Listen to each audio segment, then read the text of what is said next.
Bible के अंदर पुराने नियम के अंदर यावेस नाम का एक आदमी, उसने प्रार्थना की और उसके लिखा है परमेश्वर ने उसकी सुन ली। इतिहासकार बताते हैं कि यावेस शायद अपंग था, वो ज्यादा दूर चलकर जा नहीं सकता था। यह भी हमें बताया गया है कि उसके जन्म के समय पर उसकी मां मर गई। इसकी उसने अपने बेटे का नाम यावेस रखा, जिसका अर्थ है दर्द, वेदना।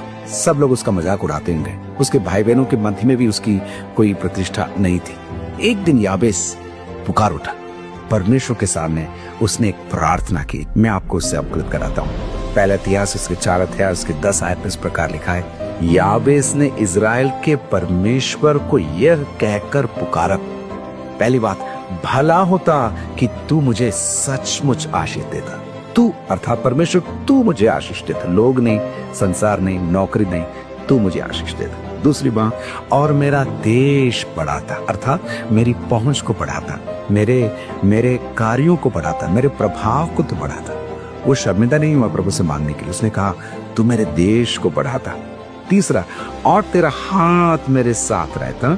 और चौथा, और तू मुझे बुराई से ऐसा बचा रखता कि मैं उससे पीड़ित ना होता।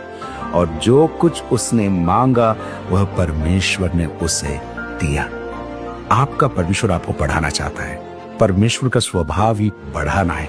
तो अगर आप परमेश्वर के पीछे चल रहे हैं, मैं आपको कहना चाहता हूं, परमेश्वर आपको बढ़ाना चाहता है। आपकी सेवा, आपका परिवार, आपका आर्थिक जीवन, आपका आत्मिक जीवन, सब क्षेत्रों में, आपके शैक्षणिक जीवन परमेश्वर बढ़ाना चाहता है। भाई और बहन, मैं आपको कहना चाहता हूं, आपके परमेश्वर को आप जितना जानेंगे उतना आप उसके साथ आगे बढ़ते जाएंगे।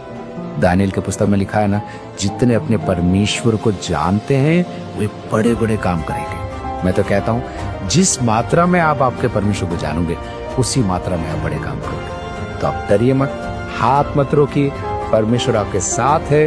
दर्शन पूरा होकर ही रहेगा। कार्य अगर प्रभु ने शुरू किया है वो सचमुच आपके द्वारा आपके दिनों में पूरा होकर ही रहेगा। हिम्मत मत हारिए, खड़े रहिए, प्रभु की महिमा देखिए। प्रभु आपको बहुत आशीष दे।